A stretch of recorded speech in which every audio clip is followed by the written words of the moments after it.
देश में आफतकाल है, सांसों का सवाल है, प्राणवायु को लेकर बवाल है, तो मैं लेकर आया हूं देश का सवाल है। नमस्कार, मैं हूं मनीष अवस्थी, हाजिर हूं आपका अपना पसंदीदा डिबेट शो देश का सवाल लेकर। देश में कोरोना की इमरजेंसी से गुजर रहा है, लगातार हो रही मौतें, लोग बेहाल हैं और सरकारी इंतजाम हवा होते नजर आ रहे हैं। ऑक्सीजन की कमी, बेड की कमी, दवा नदारद ऐसा लग रहा है सारा मेडिकल सिस्टम ध्वस्त हो गया है। संकट की इस घड़ी में जिन जीवन रक्षक दवाओं की जरूरत है उनकी कमी बेतहाशा है। हालात मेडिकल इमरजेंसी के बने हुए हैं। राज्य सरकार और केंद्र सरकार से स्थिति काबू में आती नहीं दिख रही। वो एक दूसरे पर टोपी उछालने का काम कर रहे हैं। देश संकट में लेकर सियासत फुल है। ऑक्सीजन की सप्लाई से लेकर डिमांड में बड़ा फासला है, लेकिन संकट की इस घड़ी में सियासतदान सिर्फ सियासत चमका रहे हैं। वो केंद्र पर आरोप लगा रहे हैं और केंद्र राज्य सरकारों को व्यवस्था ठीक करने के निर्देश दे रही है। कुल मिलाकर अगर देखें तो देश में सांसों की इमरजेंसी जैसे हालात हो गए हैं। कोरोना के इस विकराल संकट को लेकर हम चर्चा करेंगे अपने खास मेहमानों के साथ और ग्राउंड्स पर हमारे रिपोर्टर्स भी होंगे। तो आप इस खास शो में हमारे साथ बने रहिए। ताजा जानकारी, ताजा अपडेट और सेहत से जुड़े आपके सारे सवालों का जवाब देने के लिए हमारे साथ होंगे खास डॉक्टर्स यानी कि विशेषज्ञ, जो आपके सेहत से जुड़े सवालों का जवाब भी देंगे। आपके टीवी स्क्रीन पर ये 4 तस्वीरें, शहर शहर प्राणवायु का संकट यानी कि ऑक्सीजन का संकट। आप देख सकते हैं कि किस तरह लोग ऑक्सीजन को लेकर युद्ध स्तर पर ऑक्सीजन की सप्लाई, ऑक्सीजन एक्सप्रेस। इतना ही नहीं तो वायुसेना की भी मदद लेने की बात है। कोरोना पर एक्शन में प्रधानमंत्री और संकट भारी है, सप्लाई की कमी सामने। इसी पर दिल्ली के मुख्यमंत्री केजरीवाल ने क्या कहा, आपको सुनाते हैं। ऑक्सीजन के कोटे को दिल्ली तक पहुंचाने में हमारी मदद करें। एक एस्टीमेट के हिसाब से दिल्ली को 700 टन ऑक्सीजन की जरूरत है। आपने हमारा कोटा 480 टन कर दिया, बहुत बहुत शुक्रिया। लेकिन पिछले 24 घंटों में इस बढ़ाए हुए 480 टन में से भी केवल 350 टन ऑक्सीजन दिल्ली पहुंच पाई। हालत काफी ज्यादा गंभीर हो चुके हैं सर। हम अपने लोगों को मरने के लिए तो नहीं छोड़ सकते। हमें लोगों को यह विश्वास दिलाना पड़ेगा कि एक एक जिंदगी हमारे सबके लिए कीमती है। हम आपसे फिर से दिल्ली के लोगों की तरफ से हाथ जोड़ के अपील कर रहे हैं कि सर तुरंत कोई कठोर और सार्थक कदम नहीं उठाया गया तो शायद दिल्ली के अंदर कोई बहुत बड़ी त्रासदी हो सकती है। मैं आपसे मार्गदर्शन चाहता हूं सर। सर, देश के संसाधनों पे तो 130 करोड़ लोगों का अधिकार है ना। अगर दिल्ली में ऑक्सीजन की फैक्ट्री नहीं है तो क्या दिल्ली के 2 करोड़ लोगों को ऑक्सीजन नहीं मिलेगी? जिस राज्य में ऑक्सीजन की फैक्ट्री है, क्या वो दिल्ली की ऑक्सीजन रोक सकते हैं? ऐसे में हम क्या करें? जीवन अनमोल है और जीवन अनमोल को बचाने के लिए केजरीवाल की गुहार केंद्र सरकार से। वहीं महाराष्ट्र से स्वास्थ्य मंत्री राजेश टोपे ने प्रधानमंत्री से बात कर ऑक्सीजन और रेमडेसिविर इंजेक्शन की किल्लत समेत कई मुद्दों को सामने रखा है। के मुद्दे रखे हैं, उसमें खास तौर पर ऑक्सीजन हमें बहुत ही जरूरी मुद्दा है, जरूरी है और वो वे हमें मिलना चाहिए, ऐसी मांग रखी। और ऑक्सीजन के हद तक रेमडेसिविर और वैक्सीनेशन, ये 3 मुद्दे अहम थे जो रखे। और ऑक्सीजन के हद तक उन्होंने ये भी कहा कि ऑक्सीजन हमें अन्य राज्यों को से मिलने के लिए 2 दिक्कतें हैं। एक, अन्य राज्यों में से हमारी गाड़ी आते हुए, टैंकर आते हुए कोई उसमें रुकावट न हो, ग्रीन कॉरिडोर मिले। और दूसरी, बहुत अंतर होने की वजह से जो टर्न अराउंड टाइम होता है, जो समय लगता है, वो बहुत ज्यादा लगता है। और इसीलिए अगर भरा हुआ टैंकर एयरलिफ्ट नहीं हो सकता है तो कम से कम खाली टैंकर अगर एयरफोर्स के प्लेन से एयरलिफ्ट किया जाए तो खाली टैंकर जो है वो खाली टैंकर्स एयरप्लेन में एयरफोर्स के भरे जाएंगे और वहां लेके जाके उसमें जो ऑक्सीजन भरा जाएगा, वो ऑक्सीजन अगर नजदीक के स्टेट का है तो वो बाय रोड आ सकता है टैंकर, और अगर दूर के स्टेट का है तो ट्रेन से रोरो के पद्धति से, जिस तरह से विशाखापट्टनम से आ रहा है उसी तरह कई टैंकर्स ट्रेन में रोरो मेथड से वो लाने की कोशिश हम करेंगे। महाराष्ट्र के स्वास्थ्य मंत्री राजेश टोपे, वहीं केंद्रीय स्वास्थ्य मंत्री डॉक्टर हर्षवर्धन ने कहा कि सरकार ऑक्सीजन का उत्पादन बढ़ाने के साथ साथ सप्लाई पर भी जोर दे रही है। ऑक्सीजन से संबंधित जो समस्याएं या परसेप्शन देश में या दिल्ली शहर में बन रहा था या मनाया जा रहा था, उसके संदर्भ में भारत सरकार ने बहुत प्रभावी कदम उठाए हैं। स्वयं प्रधानमंत्री जी ने लगातार पिछले 3 दिन में सभी संबंधित पक्षों से, और आज तो ऑक्सीजन मैन्युफैक्चर करने वाली बड़ी बड़ी कंपनियों के साथ भी बहुत विस्तार से बैठकें की हैं। 16वीं बैठक मुख्यमंत्रियों के साथ की है। आप जानते हैं कि इंडस्ट्रियल ऑक्सीजन, उसका इस्तेमाल भी बैन करके और एक प्रकार से उसको भी मेडिकल ऑक्सीजन के रूप में कैसे देश इस्तेमाल कर सके। ऑक्सीजन जहाँ जहाँ बनती है वहाँ से उन सब संबंधित स्थानों पर, प्रदेशों में जहाँ के लिए उसका अलॉटमेंट भारत सरकार ने किया है, वहाँ पर अनहिंडर्ड तरीके से वो पहुँचे। देश के स्वास्थ्य मंत्री डॉक्टर हर्षवर्धन। जी हां, इस वक्त बड़ी खबर आ रही है, बड़ी खबर। दिल्ली के कई अस्पतालों में ऑक्सीजन संकट। वसंत कुंज के स्पाइन सेंटर में 30 मिनट की ऑक्सीजन कल रात से कर रहे हैं इंतजार। स्पाइनल सेंटर गुरुग्राम के म्योम अस्पताल में भी किल्लत। म्योम अस्पताल में भर्ती हैं 80 मरीज। 3 अस्पतालों ने हाईकोर्ट में लगाई अर्जी। बत्रा, ब्रह्म केयर, बराम हेल्थ केयर पहुंचे हाईकोर्ट। दोपहर तक 5 और अस्पतालों में रहा है संकट। इस वक्त की बड़ी खबर। दिल्ली के अस्पतालों में ऑक्सीजन संकट आज भी जारी है। आर्टेमिस हॉस्पिटल गुरुग्राम, बत्रा अस्पताल महरौली, होली फैमिली अस्पताल, सरोज अस्पताल, मैक्स अस्पताल, गंगाराम अस्पताल संकट से जूझ रहे हैं। मैक्स अस्पताल ने बयान जारी किया कि मैक्स साकेत और मैक्स स्मार्ट अस्पताल के बाद पास केवल 1 घंटे की ऑक्सीजन बाकी है। इन दोनों अस्पतालों में 500 कोरोना मरीज हैं। बयान के बाद अस्पतालों को ऑक्सीजन सप्लाई हुई। महरौली के बत्रा अस्पताल ने बयान जारी कर कहा कि उनके पास 2 घंटे की ऑक्सीजन है। अस्पताल में 340 कोरोना मरीज हैं। दोपहर में होली फैमिली अस्पताल के पास भी 2 से 3 घंटे की ही ऑक्सीजन बची थी। सरोज अस्पताल ने कहा कि हमें 4000 लीटर ऑक्सीजन चाहिए और 2500 मिल रहा है।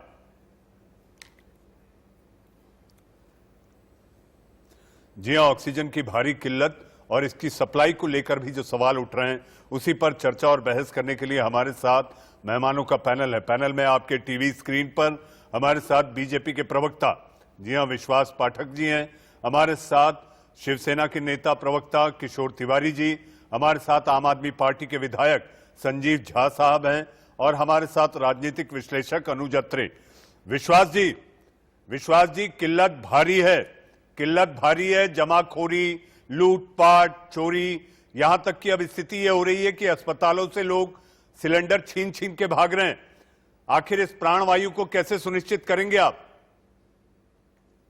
देखिए, बात सही है, प्राणवायु की बहुत बड़ी किल्लत चल रही है पूरे देश में, और इसीलिए माननीय प्रधानमंत्री स्वयं मॉनिटर करके काफी स्टेप्स उठा रहे हैं। इस सब विषय कैसा निर्माण हो गया, थोड़ा आपके दर्शकों को मैं बताना चाहूंगा। देखिए, भारत में 7200 मैट्रिक टन पर डे ऐसी ऑक्सीजन से निर्मित होती है, और इस 7200 में से केवल 20% यानी 1600 मैट्रिक टन ये मेडिकल के लिए लगती थी कोविड के पहले। अभी 20% जो है वो बढ़ के 75% यानी करीब 5,500-6 हजार मैट्रिक टन ये ऑक्सीजन हेल्थ के लिए भी लग रही है। अब ये जो इंडस्ट्रियल ऑक्सीजन रहता है उसको जब हम कन्वर्ट करते हैं मेडिकल के लिए, तो उसमें एक प्रोसेस होती है, लॉजिस्टिक उसमें एक विषय होता है। अभी इसमें ऐसा कि कोरोना की दूसरी लहर बड़े पैमाने पे आएंगे, उसमें तकलीफ होने वाली है, सबको मालूम था। लेकिन ये प्रोजेक्शन कोई साइंटिस्ट ने नहीं कर पाया कि महाराष्ट्र में ज्यादा रहेगा या मध्य प्रदेश में कम रहेगा या कहां पर ज्यादा रहेगा। तो जिस प्रकार से लहर आई है, जिसमें महाराष्ट्र और गुजरात में ज्यादा पैमाने पे ऑक्सीजन बनता है, लेकिन मध्य प्रदेश में बिल्कुल ऑक्सीजन नहीं है, दिल्ली में बिल्कुल ऑक्सीजन नहीं बनता है, लेकिन वहां पे ऑक्सीजन की डिमांड बढ़ गई है। ये सब होने के कारण लॉजिस्टिक जो मूवमेंट है उसमें तकलीफ हो रही है। मेरे ख्याल से रियल टाइम के हिसाब से उसका मैपिंग हो रहा है। ये बात जरूर आपने सही बताई कि 1 घंटे 2 घंटे की ऑक्सीजन बची है, लेकिन सब जगह ऑक्सीजन समय पे पहुंच रही है। कहीं ऑक्सीजन नहीं मिली ऐसा अभी तक नहीं हुआ है, आज भी नहीं होगा ऐसा मुझे लगता है। जी, और जहां मिली वहां पर लीक हो गई। जो प्राणवायु लोगों की जान बचाने के लिए भेजा गया था, नासिक में क्या हुआ ये हमने देखा। लेकिन विश्वास जी, आपकी सरकारों पर, यानी कि दिल्ली के पड़ोस की सरकार हरियाणा की, उसको लेकर दिल्ली सरकार के बड़े आरोप हैं। हमारे साथ संजीव झा साहब, विधायक आम आदमी पार्टी, हमारे साथ है। झा साहब, कुछ मुझे याद है मेरे 2 दिन पहले के कार्यक्रम में आप ही मौजूद थे और उस समय अरविंद केजरीवाल जी ने प्रधानमंत्री को धन्यवाद दिया था कि ऑक्सीजन की सप्लाई सुनिश्चित हो गई है। आपका बहुत बहुत धन्यवाद। लेकिन जैसे ही 48 घंटे बीतते हैं, फिर शिकवे शिकायत, और इतना ही नहीं तो अब ऑक्सीजन चोरी होने, टैंकर लूट लेने, टैंकर रोके जाने, ये सारी बातें आ रही हैं। मसला सुलझेगा कैसे? अभी भी दिल्ली के कई अस्पतालों में ऑक्सीजन कुछ ही घंटे का बाकी है। बिल्कुल मनीष जी, आपने ठीक कहा कि आज से 2 दिन पहले जब केंद्र सरकार ने एलोकेशन बढ़ाने के मांग को स्वीकार किया, उन्होंने कहा कि हम 100 मीट्रिक टन एलोकेशन बढ़ा रहे हैं, तो दिल्ली के मुख्यमंत्री अरविंद केजरीवाल जी ने केंद्र सरकार का धन्यवाद किया। पिछले 3 दिन में देखेंगे आप, जो 378 मीट्रिक टन हमें मिलते थे ऑक्सीजन, उससे भी कम ऑक्सीजन मिलने लगे हैं। आज से 2 दिन पहले 177 मीट्रिक टन था, और कमोबेश कल का भी वही हाल था। अब जानकारी ये मिल रही थी कि अलग अलग स्टेट से, जहां से आप पहले से भी हमारा जो रेगुलर जो आता था ऑक्सीजन, उसको भी रोका जा रहा है। तो परेशानियां बढ़ने लगी, और लगातार 3 दिन से आप देख रहे हैं कि ना केवल सरकारी अस्पताल, प्राइवेट हॉस्पिटल्स में भी क्राइसिस है। बहुत सारे हॉस्पिटल्स का आपने नाम लिया।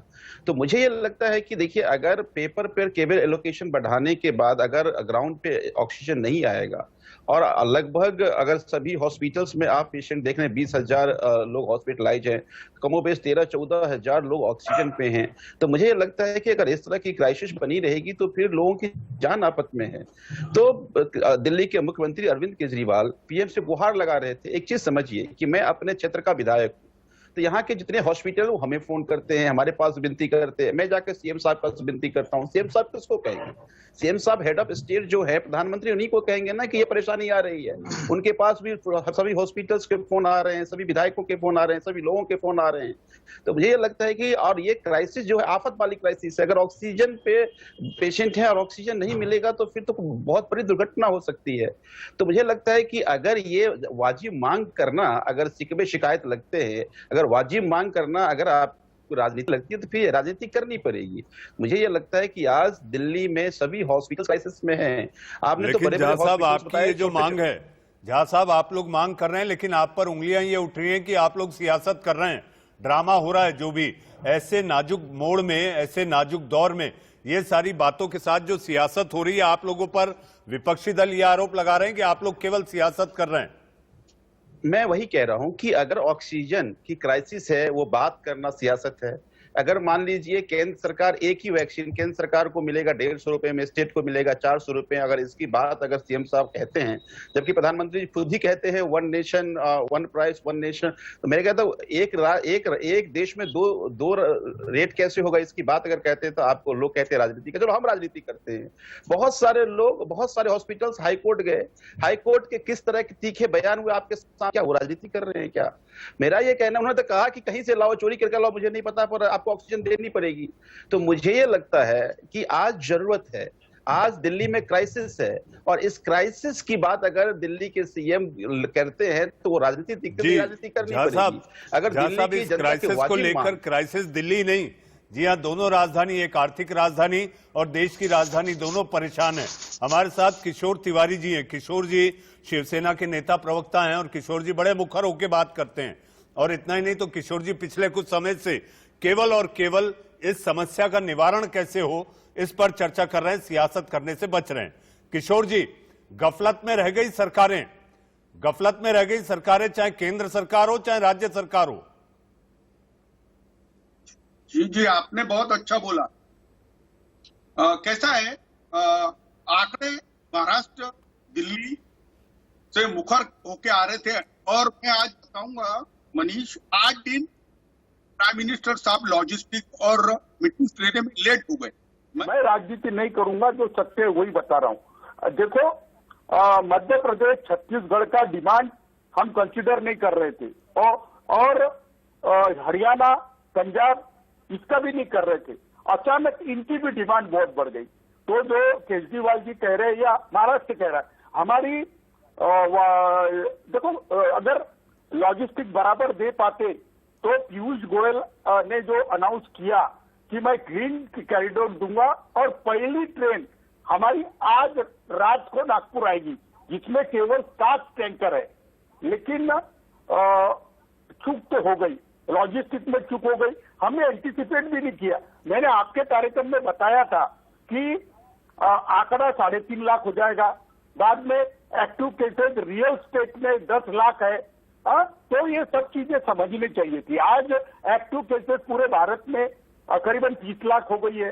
अब इनको कैसा होता है कि एक तो मैं आपको बहुत मुखर बात बताता हूं, पेशेंट जब फेफड़े खराब होने पे ऑक्सीजन डिमांड ट्रिपल हो जाने पे आ रहे हैं, तो और कुछ लोग जिनकी ऑक्सीजन डिमांड कम है वो भी आ रहे हैं। ऐसे इसमें जो प्रॉब्लम है कि आइसोलेशन या होम आइसोलेशन में कैसे रहे, क्या रहे, और लोग और हॉस्पिटल भी मैंने देखा बड़े हड़कंप में आ गए। तो कल तो आपने मुझे बताया कि लोग खुद ही सिलेंडर लेके लाइन में खड़े हैं। और क्या चल रहा है देखिए, अभी लॉजिस्टिक, मुझे लगता है प्राइम मिनिस्टर साहब ने आज ख्याल दिया है तो कल तक लॉजिस्टिक में बराबर हो जाएगा। लेकिन हमको 100 से 150 ट्रेनें चलानी पड़ती है और वो प्लेन से हमारे को उसका लिफ्टिंग करना है। ये सब चीजें ये इमरजेंसी लेवल पे होनी चाहिए। केवल राजनीति, और मैं हर्षवर्धन साहब से बड़ा नाराज हूं क्योंकि उन्होंने जब ये प्राणवायु का मसला आया तो जो लेटर लिखे वो भी इन्होंने थे। पीयूष गोयल ने भी बहुत वेपन, प्राइम मिनिस्टर साहब की तरफ से हमारे मुख्यमंत्री को बताया गया है कि मैं तुम्हारे साथ हूं, महाराष्ट्र को कोरोना मुक्त करना है। किशोर जी, आपने कहा आप डॉक्टर हर्षवर्धन से नाराज हैं। इस समय जो अलग अलग जगहों से शहर जो चीख पुकार आ रही है, ऐसा लगता है कि आम आदमी आप सियासत वालों से नाराज है। हमारे साथ अनुज अत्रे हमारे साथ मौजूद हैं। अनुज अत्रे जी, आप राजनीतिक विश्लेषक हैं, लेकिन आपका झुकाव कांग्रेस के साथ होता है। अनुज जी, इस समय जो हालात हैं, और आज खास बात आपको ज्यादा खुशी इस बात की होगी कि आज प्रधानमंत्री ने भी पश्चिम बंगाल के लिए वर्चुअल रैली की। आप ये निश्चित कहेंगे कि हमारे नेता के आदर्श को आगे बढ़ाया जा रहा है और सबको मजबूरन वही करना पड़ा जो आपके नेता ने कह दिया कि मैं रैली करने पश्चिम बंगाल नहीं जाऊंगा। देखिए मनीष जी, खुशी बिल्कुल नहीं होगी क्योंकि ये आपदा में उत्सव तो भारतीय जनता पार्टी मनाती है। हम लोगों के सबके मन दुखी हैं, व्यथित हैं। मुझे लगता है आप भी कहीं ना कहीं देश के हालात देख करके बहुत ज्यादा व्यथित हो गए। आपका भी मन अंदर से रो रहा होगा। जो हालात आप टीवी में देख रहे हैं, जो हालात आप अपने इलाके में देख रहे होंगे, अपने परिवार में कोई ना कोई रिश्तेदार नाते में, कोई ऐसा व्यक्ति नहीं है, कोई ऐसा सामाजिक कार्यकर्ता नहीं है, कोई ऐसा नेता नहीं है या कोई भी आपके जैसा इंसान नहीं होगा जिसके पास किसी न किसी परिजन की मदद के लिए गुहार ना आ रही हो। ये देश में हो क्या रहा है, आज हालात क्या हो गए हैं हमारे देश के, हमारे को इसमें कोई खुशी मनाने का कोई ऐसा मौका नहीं लग रहा है कि कोई खुशी मनानी जाए। सबके मन दुखी। ये देश की हालात का किसी ने कल्पना नहीं किया।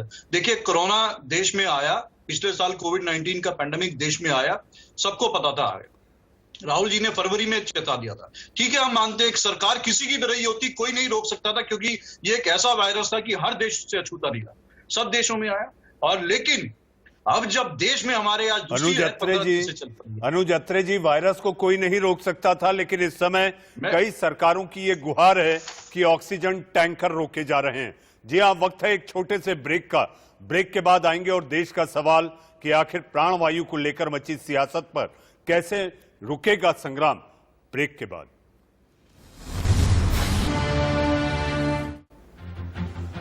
के बाद देश का सवाल में फिर एक बार आपका स्वागत है। जी हाँ, इस समय वही गुरुग्राम के आर्टिमिस अस्पताल में ऑक्सीजन की कमी है। अस्पताल ने कहा है कि उनके पास महज 3 घंटे की ऑक्सीजन बची हुई है। अभी क्या है ताजा हालात, बता रहे हैं इंडिया न्यूज रिपोर्टर राज वर्मा की ये ग्राउंड रिपोर्ट देखिए। गुरुग्राम के अस्पतालों में ऑक्सीजन की कमी अब एक नई परेशानी खड़ा कर रही है। कल जहां फोर्टिस हॉस्पिटल ने ट्वीट कर 45 मिनट की ही ऑक्सीजन बैकअप होने की बात कही थी, तो वहीं आज गुरुग्राम के एक और प्राइवेट हॉस्पिटल ने ट्वीट कर ये बात कही है कि उनके पास मात्र 3 घंटे की ऑक्सीजन का बैकअप बचा है और उसके बाद उनके पास ऑक्सीजन नहीं है। गुरुग्राम के इसी आरटीएमएस हॉस्पिटल के एक डॉक्टर ने ट्वीट कर केंद्र और राज्य सरकार से गुहार लगाई है कि उनके हॉस्पिटल में ऑक्सीजन की कमी जो है वो हो गई है और 3 घंटे का ही मात्र बैकअप बचा है। अगर 3 घंटे के अंदर ऑक्सीजन नहीं मिलती है तो जो मरीज यहाँ पर भर्ती है उनकी जान पर बन सकती है। तो उसको लेकर बकायदा हॉस्पिटल की तरफ से एक ट्वीट की गई है, अपील की गई है कि जल्द से जल्द हॉस्पिटल को ऑक्सीजन मुहैया कराएं। हॉस्पिटल का ये भी कहना है कि कल रात को ही इस बात की जानकारी साझा की गई थी प्रशासन के साथ कि उनके पास जो है पर्याप्त मात्रा में ऑक्सीजन नहीं है और ऑक्सीजन की व्यवस्था की जाए, लेकिन एक पूरा दिन बीत जाने के बावजूद ऑक्सीजन की व्यवस्था नहीं हुई है।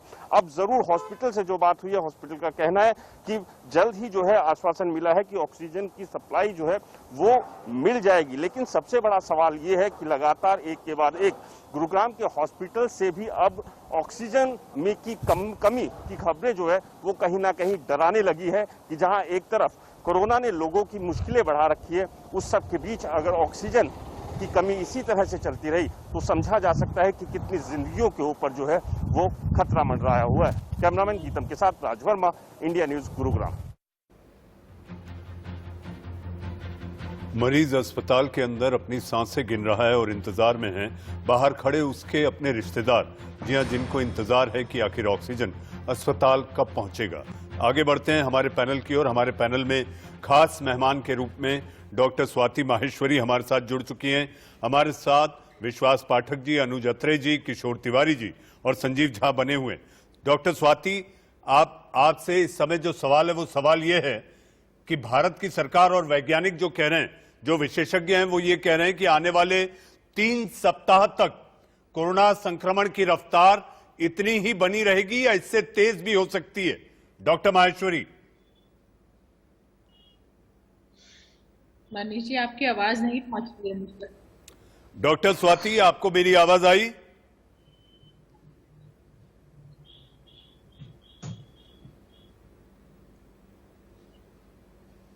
डॉक्टर स्वाति, आपके पास आते हैं।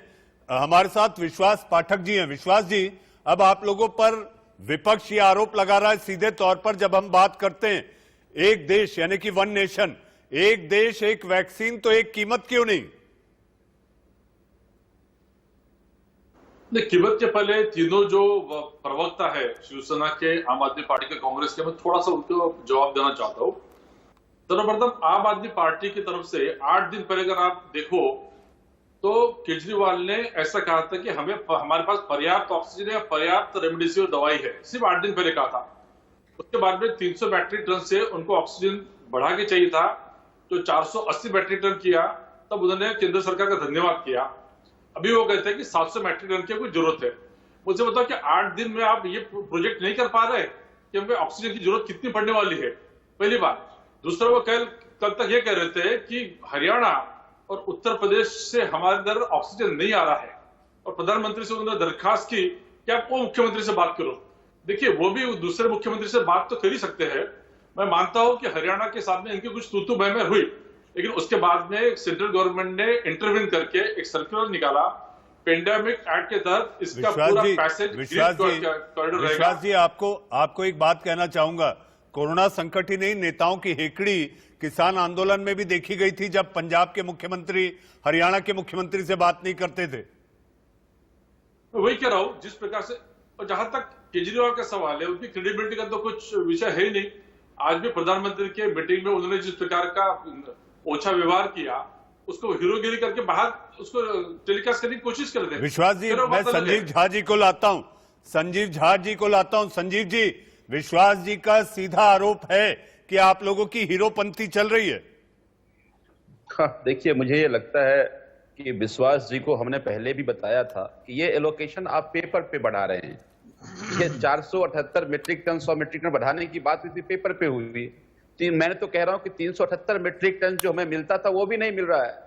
आज से 2 दिन पहले 177 मीट्रिक टन आया था, लगभग 200 मीट्रिक टन कल आया था। तो जो हमारा शब्द आप देते, जो हमारा शेयर था, वो भी हमें नहीं मिल रहा है। ये क्राइसिस इसलिए है दूसरी बात, अभी ये कह रहे थे कि अरविंद केजरीवाल ने ओछी हरकत की। जरा इनसे पूछिए कि आज मुख्यमंत्री की मीटिंग प्रधानमंत्री जी ने लिया, इससे पहले उन्होंने 8 अप्रैल को मीटिंग लिया था। 8 अप्रैल को वो मीटिंग प्रधानमंत्री जी खुद अपने पेज से लाइव किए थे, या इससे पहले ऐसे बहुत सारे मुख्यमंत्री प्रधानमंत्री की मीटिंग हुई है, वो लाइव हुआ है। तो चूंकि आज प्रधानमंत्री जी को कुछ सवाल किए गए तो प्रधानमंत्री जी ने कहा कि आपने प्रोटोकॉल को तोड़ा है। तो अगर मान लीजिए जनता की सवाल रखना, जनता की बात करना, प्रोटोकॉल को तोड़ना होता है, तो मुझे लगता है कि ये प्रोटोकॉल टूटना चाहिए।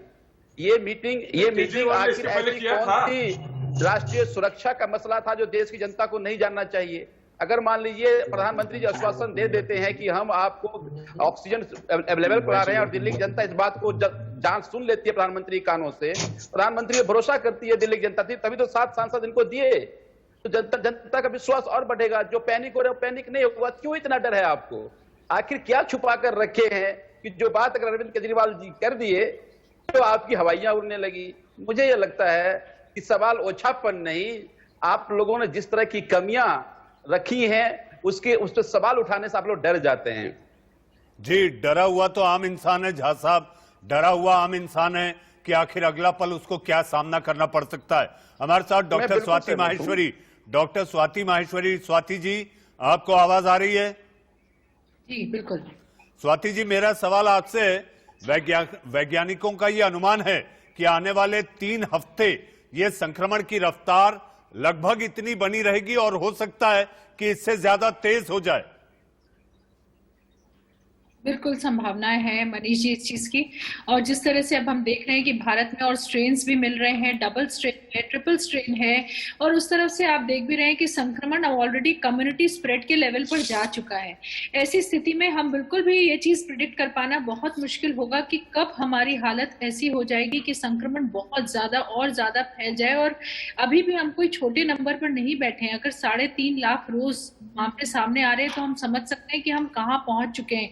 ना हमारे पास अब अस्पताल के बेड बचे हैं, ना हमारे पास ऑक्सीजन की सप्लाई बची है। और बहुत दुख होता है देख करके जब अभी भी राजनेता आपस में एक दूसरे के साथ लड़ रहे हैं इन बातों के ऊपर, इसकी बजाय कि अगर हम इस बात पर ध्यान दें कि कैसे कम से कम जितने एमएलए और एमपी अगर वो अपनी अपनी कॉन्स्टिट्यूएंसी भी, मैं कहती हूँ कि संभाल ले जा करके, वहां करके भी जो दिक्कतें हैं वहां के लोगों को भी अगर ये ऑक्सीजन प्रोवाइड करें और उनको बेड्स प्रोवाइड करने की मदद करें तो मुझे लगता है हम ये जंग जीत सकते हैं। इसकी बजाय कि हम एक दूसरे लगाते रहे, हम ये लड़ाइयां लड़ते हैं कि किसकी गलती से ऐसा हुआ और कैसे ठीक होगा। मुझे लगता है बहुत जरूरी है इस वक्त सबका सामंजस्य होना, सबका एक साथ होना। जब देश के जो लोग होते हैं वो चाहे किसी धर्म के हो, चाहे किसी पार्टी के हो, चाहे किसी जाति के हो, सब हमेशा साथ आकर ही लड़ाई करते हैं और तभी जीत हासिल हो पाती है। आज भी हम उस युद्ध की स्थिति में ही खड़े हैं जब हमें आर्मी को अपने मोबिलाइज करना पड़ रहा है, जब हमें ऑक्सीजन सिलेंडर्स को एयरलिफ्ट करना पड़ रहा है, जब हम लोग देख रहे हैं कि पूरी तरफ त्राही मची हुई है और हर एक व्यक्ति, हर एक परिवार इस वक्त संकट से गुजर रहा है। और आप देख रहे हैं कि किस तरह की तस्वीरें और मंजर पूरे भारत से उभर कर सामने आ रही है। जब आप ऐसा कहते हैं कि कहीं कमी नहीं है, सब कुछ हो गया है, तब कहीं ना कहीं धरातल से आने वाली इन तस्वीरों को भी देखिए जो साफ तौर से ये दिखा रही है कि अभी भी कमी है, अभी भी लोगों तक मदद नहीं पहुंच पाई है। तो मेरा आग्रह सभी से यही रहेगा। जी डॉक्टर माहेश्वरी, आपने जिस तरह से एक एक बात को बारीकी से समझाया, मैं तो यही कहूंगा कि डॉक्टर स्वाति माहेश्वरी ने जो बताया एक डॉक्टर की आंखों देखी। जी हाँ, ग्राउंड रिपोर्ट है जो डॉक्टर स्वाति बयां कर रही थी। किशोर तिवारी जी, ब्रिटेन और ब्राजील की दूसरी लहर को भारत भांपा नहीं, भारत उससे सबक लिया नहीं जो ब्रिटेन और ब्राजील में हुआ, और उसी का लिहाजा उसी की वजह से आज जो हालात हैं, काश कि हम भांप लिए होते तो ये मंजर नहीं होता। ये देखो, प्रेडिक्टमेंट तो हमारा गलत हुआ, लेकिन एक बात मैं आपको बताता हूं कि अभी भी कल जो हमारी 3,23,000 केसेस आई, 32,000 केसेस आई, हमारी रिकवरी 2 लाख है। और हमारा जो आउटकम है, यानी अगर हम देखते हैं तो 100 पेशेंट में से 98.6 लोग रिकवर हो रहे हैं और 1.34 लोग डेथ को जा रहे हैं। स्वाति जी से मैं बोलूंगा कि महाराष्ट्र में आज पेशेंट की भी कमी हुई है और डेथ भी कम हुआ है। तो मुझे लगता है कि महाराष्ट्र जिस तरीके से पीक पे गया, शायद इंडिया में भी ये हफ्ता ही पीक का रहेगा। और ऑक्सीजन के लिए क्योंकि पॉजिटिव न्यूज जाना चाहिए कि हमारी जो फील्ड में हेल्थ वर्कर और हेल्थ फोर्स काम कर रही है वो बहुत अच्छा काम कर रही है, लेकिन जो अनरिकवर्ड पेशेंट हम पे लोड होते हैं तो हमारी एक्टिव केसेस बढ़ रही है। लेकिन मैं आपको बताता हूं, आज की मीटिंग के बाद 10,000 मेट्रिक टन का प्लान हुआ है और कई लोगों ने अपने अपने स्टेट, जैसे नितिन गडकरी जी ने नागपुर की कैटरिंग के लिए लिया है, मेरे विपक्ष के नेता जो देवेंद्र फडणवीस है उन्होंने हमारे निको प्लांट का रायपुर प्लांट से 2 ट्रक पर डे या अल्टरनेट किशोर जी, तो ये सब चीजें बहुत अच्छी है।